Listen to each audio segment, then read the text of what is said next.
আর আমার কানে কাছে এসে জ্ঞান জ্ঞান করবি, জ্ঞান জ্ঞান করবি আমার কানে কাছে এসে। কিসের এত টাকা চাস?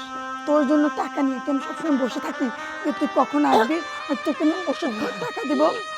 তোর মতো বেহায়াকে আমি চিনি না। তোকে আমি এর আগেও বলছি যে শোন, তুই কোনো টাকা পয়সা আমার কাছে এসে চাইবি না, তুই আমার কোনো কথাই শুনিস না। আজ তোকে আমি শেষ করে ফেলবো। তোর টাকা চাইবি? ও বাবা, আমি তো বললাম তুমি আমাকে ছেড়ে দাও, আমি টাকা চাবো না নে। তুই যদি আমার কানের কাছে এসে আবার ঘ্যান ঘ্যান করিস তাহলে তোর যে কি অবস্থা করব। তোকে আমি একটা টাকাও আর দেবো না। তুই প্রয়োজন পড়ে রাস্তায় রাস্তায় ভিক্ষা করে খা, আমি তোকে একটা টাকাও দিতে পারবো না। যা।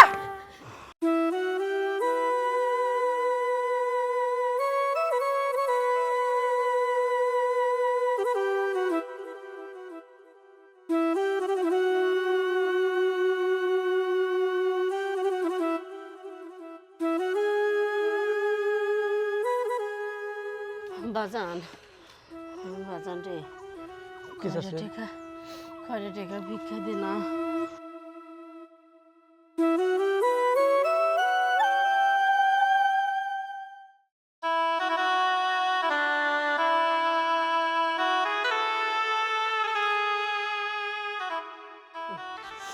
বৌমা, বৌমা, ও বৌমা। কি রে, তুই আমি চিল্লাচ্ছিস কেন? বৌমা, আমার তো অসুখ বাড়েছে বৌমা, মাথার ব্যথাটাও বাড়েছে। ও বৌমা, আমার না কয়টা ওষুধ লাগবে, কয়টা ওষুধ কিনে দাও না খাই। কি বললি তুই? তোকে আমি ওষুধ কেনার টাকা দেব? আমার টাকা কি বেশি হয়েছে যে আমি তোকে দেব? ও বৌমা, তোমার টাকা দিবে কে? আমার সওয়াল তো প্রবাসে খায়, কত টেহা কামাই করি দেশে পাঠায়, হনতেন কয়টা টাকা দাও। আমি তো ওর মা, আমারও তো অধিকার আছে আমার সওয়ালের টেকার উপরে। হনতেন কয়টা টাকা দেও না বৌমা, আমি আর চলতে পারতেছি না, শরীর যেমন হচ্ছে যে কোন দিন পড়ে যাবে না। শোন, তুই কিভাবে চলবি সেটা আমি দেখবো না, আর তোকে আমি ওষুধ কেনার জন্য একটা টাকাও দেবো না। আমার কানের কাছে এসে ঘ্যান ঘ্যান করবি না, যা এখান থেকে। ও বাবা, হে আম্মা করো কে? আজ কয়টা দিন ধরে করছে, কথা শুনতে চাও না। তোমার কাছে না আসি কার কাছে খবর? আমার তো আর কেউ নেই, একমাত্র তোমরাই আইসাও। যদি কেউ থাকতে তাহলে তো তার কাছেই যাইতাম। হ্যাঁ, তো অপমান করার পরে তোমার কাছে অন্তত আসতাম না। এই, তোর এই নেকা কান্না সে কখন থেকে সহ্য করে আসছি? আমি কি তোর মেয়ে নাকি যে তোর এত নেকা কান্না আমি সহ্য করব? আমি তোর ছেলের বউ, পরের বাড়ির মেয়ে। তাই তোকে আমি ভালোই ভালোই বলছি, এখান থেকে এই মুহূর্তে চলে যা। আর বুঝেছি, ওই যে কোথায় আছে না, যে কুকুরকে মুগুর না দিলে কখনো সোজা হয় না, তুই হয়েছিস সে কুকুর। তাই তোকে আগে মুগুর দিয়ে নেই। এই, আর আমার কানে কাছে এসে জ্ঞান জ্ঞান করবি, জ্ঞান জ্ঞান করবি আমার কানে কাছে এসে। কিসের এত টাকা চাস? তোর জন্য টাকা নিয়ে কি আমি সবসময় বসে থাকি যে তুই কখন আসবি আর তোকে আমি ওষুধ খাওয়ার টাকা দিব? মামা, আমাকে ছেড়ে দাও। এই, তুই কি বললি? তুই টাকা চাইবি না নে? তোর মতো বেহায়াকে আমি চিনি না। তোকে আমি এর আগেও বলছি যে শোন, তুই কোনো টাকা পয়সা আমার কাছে এসে চাইবি না, তুই আমার কোনো কথাই শুনিস না। আজ তোকে আমি শেষ করে ফেলবো।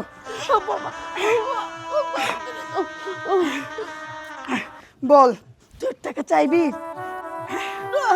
ও বাবা, আমি তো বললাম তুমি আমাকে ছেড়ে দাও, আমি টাকা চাবো না নে, আমি মরে গেল আর টাকা চাবো না নে। তোকে আমি এই শেষবার জন্য ছেড়ে দিলাম। আর শোন, তুই যদি আমার কানের কাছে এসে আবার ঘ্যান ঘ্যান করিস তাহলে তোর যে কি অবস্থা করব। আর তোকে একটা কথা আমি বলে দিচ্ছি, তুই কান খুলে শুনে রাখ, তোকে আমি একটা টাকাও আর দেবো না। তুই প্রয়োজন পড়ে রাস্তায় রাস্তায় ভিক্ষা করে খা, আমি তোকে একটা টাকাও দিতে পারবো না। যা।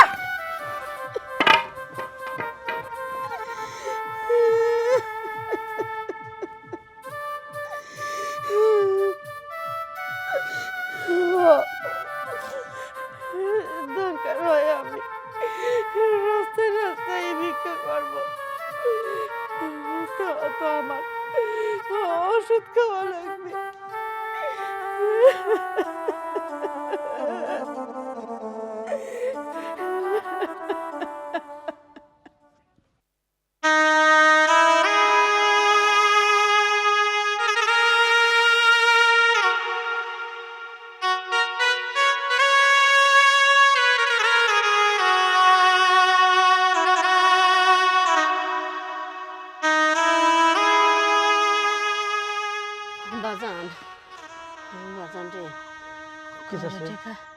কয়টা টাকা ভিক্ষা দে না। চাচি আপনি এই বয়সে ভিক্ষা করেন, আপনি কোনো ছেলে সন্তান নেই? আছে রে বাজান, আমারও সওয়াল আছে। আমার সওয়ালটা সেই দূর প্রবাসে থাকে। কি বলেন চাচি? আপনার ছেলে প্রবাসে থাকে, আপনি কিনা রাস্তায় রাস্তায় ভিক্ষা করেন? ওরে বাজান, আমার সওয়াল প্রবাসে থাকে আর আমি রাস্তায় রাস্তায় ভিক্ষা করি। এতদিন নাটক সিনেমায় দেখাইছি প্রবাসীর মা রাস্তার ভিক্ষুক, আজকে না নিজের চোখেই দেখলাম প্রবাসীর মা রাস্তার ভিক্ষুক। আচ্ছা চাচি, আপনার কি হয়েছে সব কিছু খুলে বলেন তো। ঘটনা কি আর হবি, সবই আমার কপাল। আমার সওয়াল প্রবাসে থাকে আর আমি রাস্তায় রাস্তায় ভিক্ষা করি। জানিস রে বাজার, আমার সওয়াল কিন্তু জানে না যে ওর মা রাস্তায় ভিক্ষা করে। আমার বৌমা এক চোখেও আমাকে দেখতে পারে না, সারাদিন রাতেও এক মুঠ খাইবে দেয় না। আমার অসুখ, শরীরটা চলে না, মাজা ওঠে না, আমাকে একটা টাকার ওষুধ কিনে দেয় না। ওষুধ চাইলেই মারধর করে, বকাবকি করে।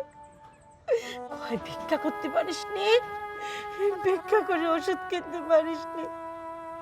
কি করবো, নিজের পেটের খাওয়ার লাগে, ওষুধ লাগে, তাই রাস্তায় নামিছি ভিক্ষি করার জন্য। চাচি আপনার কথা শুনি আমারই খুব খারাপ লাগতেছে। আপনার বৌমা কিনা আপনার উপর এত অত্যাচার নির্যাতন করে। বেটারে, আমাকে যদি কয়টা টাকা দিত আমার বড় উপকার হইতে। কয়টা ভিক্ষা দে না রে বেটা।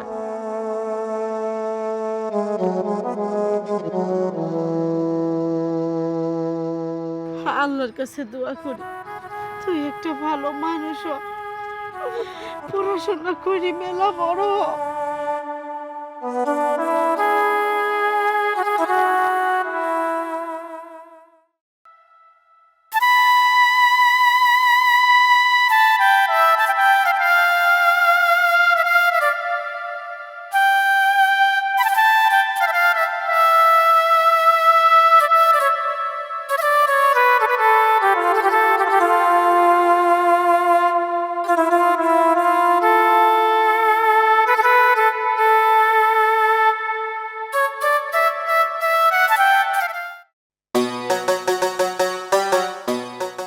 আখি, আখি, আখি, কে? খোলো। ভালো কেমন আছি, আছো তুমি? ভালো আছি। তুই কেমন আছিস? আমি তো ভালো আছি, কিন্তু তুমি মাকে আনলে না কেন? তোমার মাকে আজকে আনলাম না, বাড়িতে একটু কাজ আছে তো এই জন্য। আচ্ছা, তোর শাশুড়ি কই? বাবা, ওই বুড়িটাকে আমি ভিক্ষা করতে পাঠিয়েছি। কি বলিস? ভিক্ষা করতে? আর সবচাইতে নিকৃষ্ট জিনিস কাজ যেটা ভিক্ষা, এই না হলে তুই আমার মেয়ে? হ্যাঁ, আমি চিন্তা করি মাঝে মাঝে তুই তো আমার চাইতে বেশি বুদ্ধি রাখিস। হ্যাঁ, বাবা, ওকে শুধু ভিক্ষাই করাই না, ওকে এই বাড়ির সমস্ত কাজ করাই, আমার কাজগুলো ওকে দিয়েই করাই। আর শোনো, ওকে আমি ঠিক মতো খাইতেও দেই না। আর ওর না 2 দিন পর পর 400 টাকার ওষুধ লাগে, সেই ওষুধও আমি ওকে কিনে দেই না। ওকে বলছি তুই ভিক্ষা করে টাকা জোগাড় করে নিজের ওষুধ নিজে কিনে খা। কিন্তু বাবা, ও ভিক্ষা করে আসার পরে ওর থেকে সমস্ত টাকা আমি আমার হাতে নিয়ে নিই। যাক, সে কাজের মতো কাজ করছিস। শোন, আর একটা জিনিস মাথায় রাখবি, শুধু ভিক্ষা করালেই কাজ করালেই হবে না, ওকে মানসিক এবং শারীরিক নির্যাতন এমনভাবে করবি যাতে তোর কাছে শয়তানও ফেল বাজে যায়। বাবা, হ্যাঁ। তুমি একদম চিন্তা করো না, আমি তো এতদিন একা একা ওর উপর নির্যাতন করছি, এখন তুমি চলে এসেছো, এখন তুমি আরো কঠিন কঠিন বুদ্ধি আমাকে দিবা, আর সেই বুদ্ধি অনুযায়ী ওই বুড়িটাকে আমি সাহায্য করব। আরে মা, আমার এই আত্মবিশ্বাসটুকু আছে যে আমার মেয়েকে আমার বুদ্ধি দিতে হবে না, ওর কাছ থেকে আরও আমার বুদ্ধি নিতে হবে। ওই যে দেখো বাবা, ওই বুড়িটার কথা বলতে বলতে তোমাকে যে বাড়ির ভেতরে নিয়ে যাব ওইটাই আমার মনে নাই। আচ্ছা ঠিক আছে, চল। চলো।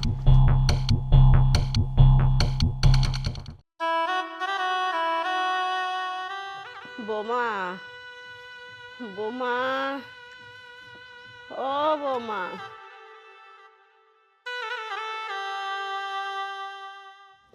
এই তোকে না আমি কতবার করে বলছি যে তুই আমাকে বৌমা বৌমা বলে ডাকবি না, তারপরে কেন ডাকছিস? কি আর করে ডাকবো, তুমি তো আমার বৌমা হও, তুমি না হয় আমাকে তুই তো কারি বুড়ি করে ডাকতে পারো, আমি তো পারিনি। করছিলাম কি বৌমা, এই দেখো আমি না 230 টাকা হয়েছে গা ভিক্ষা করে পাইছি। ও বৌমা, আমার ওষুধ কিনতে না 400 টাকা লাগবে, কিন্তু আর বিক্রি পাইলাম না। কইছে কি বৌমা, তুমি যদি আমার 170 টাকা দিতে তাহলে আমি 400 টাকা বানায়ে ওষুধটা কিনতে। এই তুই ভাবলি কি করে যে তোকে আমি 170 টাকা দেব? 170 টাকা কত টাকা তুই কি জানিস? 170 টাকা কেন, তোকে আমি একটা কানা করিয়েও দেবো না। কে বৌমা দিবেলা, আমি তো তোমার কাছে সব টাকা চাইনি, তুমি আমাকে কইছো ভিক্ষা কর, ভিক্ষা করে ওষুধকে, আমি তো ভিক্ষা করেই আনিছি। কয়টা টাকা কম পড়েছে দেও না, আমি আর চলতে ফিরতে পারতেছি না। বৌমা, আমি তো মেলা টাকা চাইনি, কয়টা টাকার ব্যাপারে তো একটু দেও না। এই কয়টা টাকা তাই না? সারাদিন ভিক্ষা করে বুঝিস নাই যে টাকা ইনকাম করতে কতটা কষ্ট হয়? তোর ছেলেকে ওই প্রবাসে বসে থেকে টাকা পাঠাচ্ছে, তোর ছেলে এত কষ্ট করে টাকা পাঠাচ্ছে, আর সেই টাকা আমি তোকে দেবো? তুই ভাবলি কি করে? তোর ছেলের টাকা কি বেশি হয়েছে তা আমার টাকা বেশি হয়েছে? তোকে আমি একটা টাকাও দিতে পারবো না, এখান থেকে চলে যা। সাওয়ালের টাকা না না বেশি হতে যাবি কে, আমার সাওয়ালের টাকা ওর মার জন্য কমই পড়ে যায়, আমি তো চাইনি আমার সাওয়ালের টাকা, আমি তো কামাই করেই আনিছি। কয়টা টাকা দাও, না হয় আমি তোমাকে ভিক্ষা করি সারি আবার ফেরত দিয়ে দেবো না টাকা। তোর এত বড় সাহস, তোকে নিষেধ করার পরও তুই আমার মুখে মুখে কথা বলতেছিস? তোকে তো আজ আমি একদম শেষ করে ফেলবো। এই তোকে কতভাবে বলবো, কতভাবে বলবো যে তুই আমার থেকে টাকা চাইবি না, তারপরেও তুই আমার থেকে টাকা চাস? তোর কি লজ্জা শরম বলতে কিছু নাই? শোন, তোকে আমি আবারও বলে দিচ্ছি, তুই যদি এরকম বারবার আমার কাছে টাকা চাস তাহলে তোকে আমি বাড়ি থেকে বের করে দেব। না, এরকম ভাবে হবে না। তোকে আমি যত লাই দেবো তুই তত মাথায় উঠবি, ঘুরে ফিরে এসে তুই আবার টাকা চাইবি, তাই তোকে আর সেই সুযোগ দেবো না।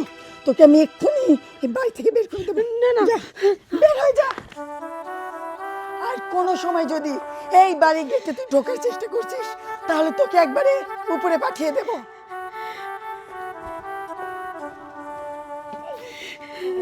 আমি এখন কোনে যাব, আমার তো কোনো যাওয়ার জায়গাই নেই। হে আল্লাহ, কি দিন দেখালে তুমি আমার, আমি একটা প্রবাসীর মা হয়ে রাস্তায় রাস্তায় ভিক্ষা করি, আমি কি করবো এখন, আমি এখন কই যাব? দাঁড়ান আব্বা, আচ্ছা কি এমন সমস্যা হয়েছে যে আপনি আমাকে ফোন দিয়ে তাড়াতাড়ি দেশে আসতে বললেন, কোনো কিছু বললেনও না? কি হয়েছে আমাকে বলেন তো। আরে বাবা, আসলা যখন তখন সব কিছু জানতে পারবা। কিন্তু কি এমন সমস্যা হয়েছে যে আপনি আমাকে ফোনে বললেন না? আচ্ছা, তুমি কি এগুলো নিজ চোখে দেখতে চাও না শুনতে চাও? শোনার থেকে তো দেখাই ভালো, দেখলে তো আরো ভালো হয়। ঠিক আছে, তুমি যখন দেখতেই চাও তাহলে কথা না বাড়িয়ে তুমি আমার সঙ্গে চলো। আচ্ছা চলেন। আব্বা, কি এমন গুরুত্বপূর্ণ জিনিস দেখাবেন যার জন্য আপনি আমাকে বাড়িতে না নিয়ে যায় এই জঙ্গলের মধ্যে দাঁড়া করে রাখছেন? বাবারে, আমি চাই এই জিনিসটা যেন অন্য কেউ না জানে, যার কারণে তোমাকে আমি গোপন জায়গায় নিয়ে আসছি। কিন্তু আর কতক্ষণ অপেক্ষা করব? অপেক্ষা করতে করতে তো আমার আর ধৈর্যর ভাত। বাবারে, একটু ধৈর্য ধরো। ধৈর্য ধরলে তার সঙ্গে আল্লাহ থাকে। সবুরে মেওয়া ফলে একটা কথা শোনো নাই? আর বেশি সময় না, অল্প সময়, প্রায় কিন্তু সময় হয়ে আসছে। কিন্তু আব্বা, কি এমন ঘটনা যেটা আপনি আমাকে বলতে চাচ্ছেন না, আমাকে দেখানোই লাগবে? বাবারে, বলার চাইতে তুমি দেখলে নিজেই আশ্চর্য হবে যে আমি এটা কি দেখলাম।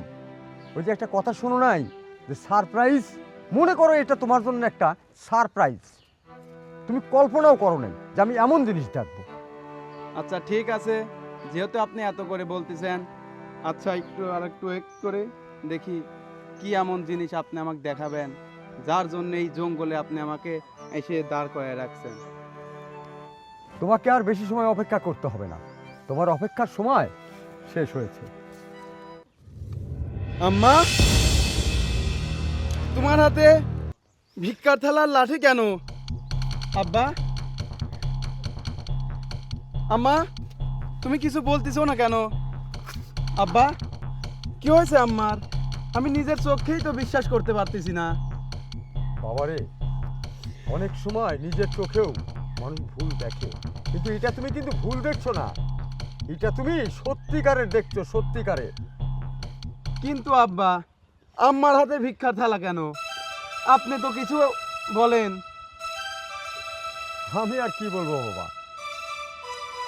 আপনিও বলতেছেন না, আম্মাও বলতেছে না, আমি তো বিভ্রান্তির মধ্যে পড়ে গেছি।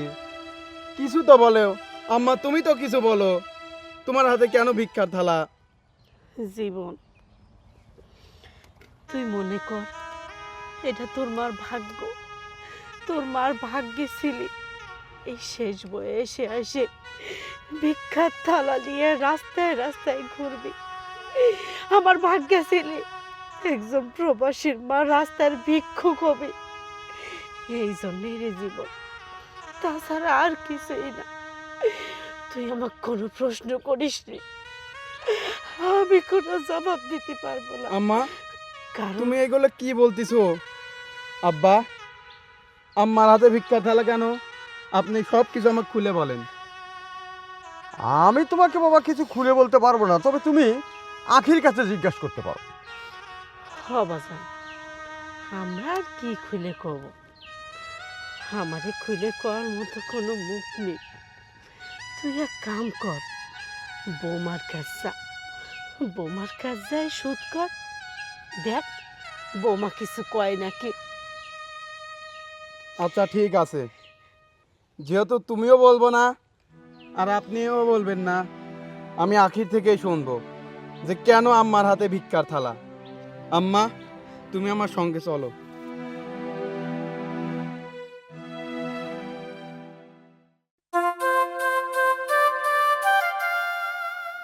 কি ব্যাপার, এত সাজগোজ করে কোথায় যাচ্ছ? আরে জীবন, তুমি তুমি হঠাৎ করে দেশে, তুমি আমাকে কিছু বললে না। না, ওই যে 2 মাসের ছুটি পেলাম তো, এই জন্য চলে আসলাম। আচ্ছা, আম্মা কোথায়? আম্মা আম্মা তো পাশের বাসায় গেছে। তোমার মায়ের তো এখন সুখ আর সুখ। তোমার মায়ের শুধু এখন খাবে দাবে, নামাজ কালাম করবে আর পাড়া ঘরে ঘুরে বেড়াবে। হ্যাঁ, তুমি ঠিকই বলছো, আমার তো খালি সুখ আর সুখ। আর এই সুখটা আমি নিজে চোখে দেখতে চাই। মানে মানে আম্মা পাশের বাসায় গেছে না, দেখবা এখন ডাক দেব, আম্মা এখনই হাজির। আম্মা, আম্মা,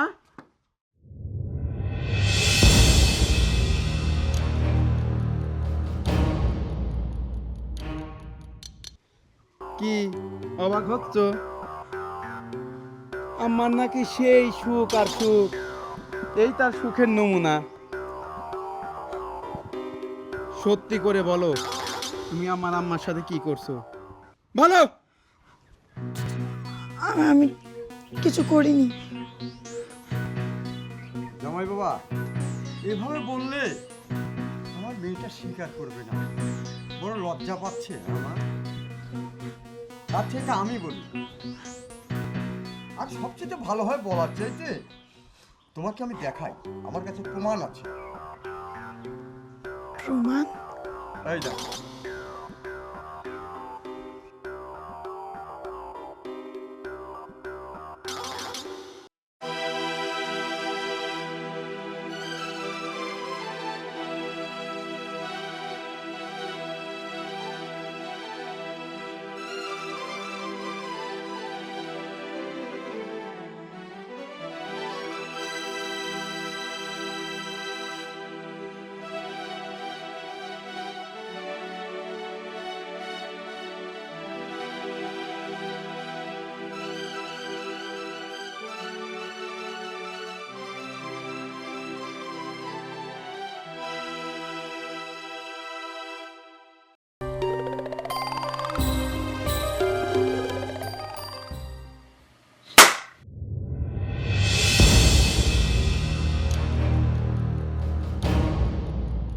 এরপরেও তুই নাটক করবি?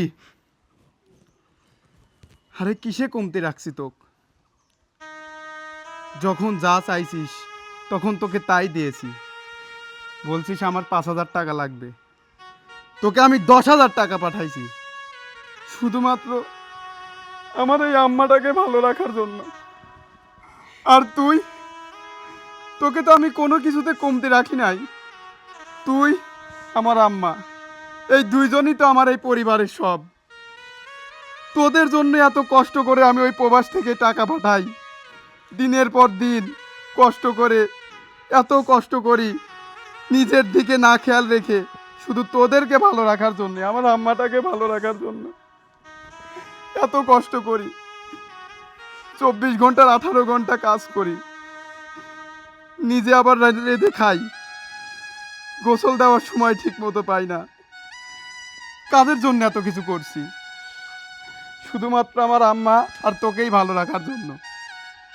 আর তুই, তুই কি না আমার সেই আম্মাকে দিয়ে রাস্তায় রাস্তায় ভিক্ষা করাস?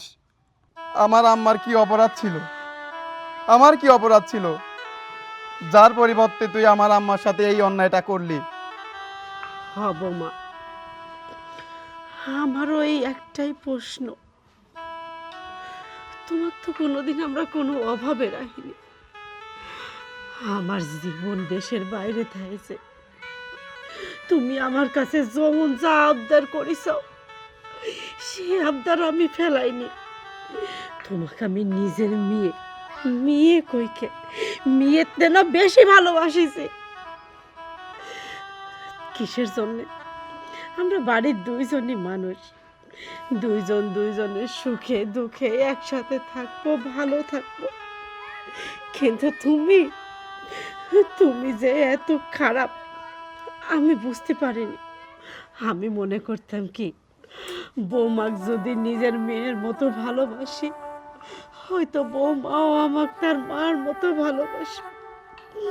কিন্তু তোমার মনে যে এই এতটুকু জায়গা নেই আমার জন্য, আমি সেটি বুঝতে পারিনি বৌমা। আমি তোমার জন্য জান দিয়ে দিছি, কিন্তু তোমার মনের ভিতর যে আমাকে দিয়ে এই রাস্তায় ভিক্ষা করার প্ল্যান ছিল, আমি কেমন করে বুঝবো? আমি তো বুঝিনি।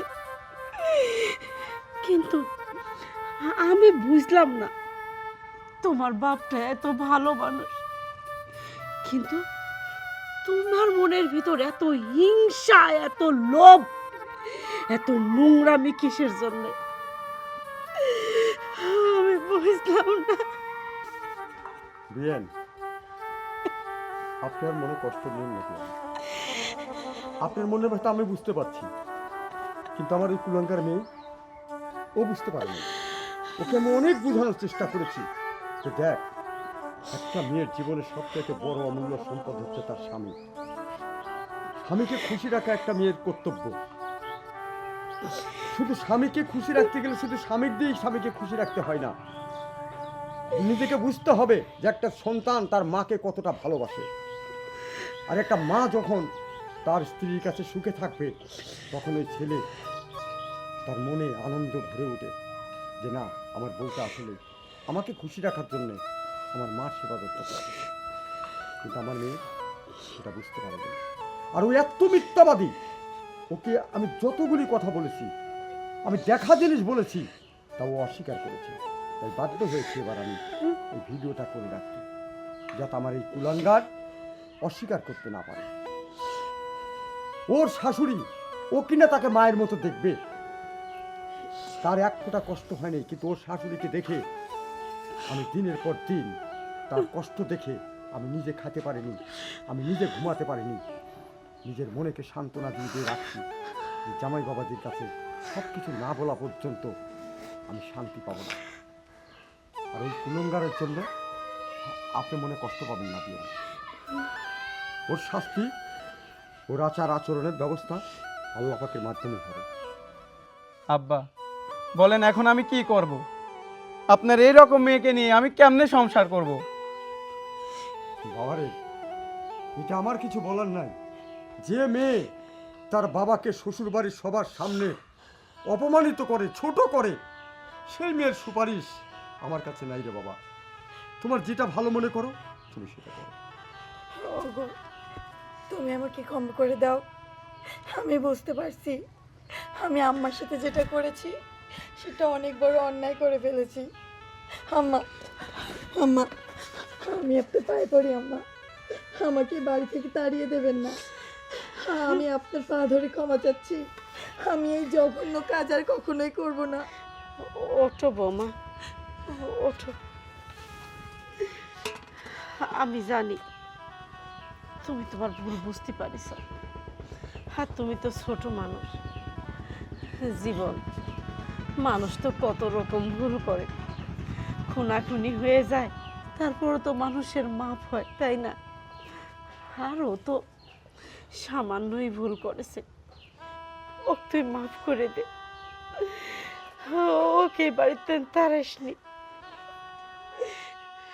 দেখ, যেই মাকে তুই দিনের পর দিন অন্যায় অত্যাচার করছিস, সেই মা আজ তোর জন্য সুপারিশ করতেছে। প্রিয়াই, আপনি মনে কিছু নিয়েন না। জীবন তো সালপাল মানুষ, না হয় রাগের বসে দুটি কথা শোনা ফেলাইছে। বোমা, তুমি জীবনের কাছে মাপ চাও, আর দুইজন মিলে সুখে শান্তিতে সংসারটা করো। ওগো, আমাকে তুমি ক্ষমা করে দাও। আমি আর জীবনেও এইরকম কাজ আর করব না। আমি আম্মাকে নিজের মায়ের মতোই ভালোবাসবো।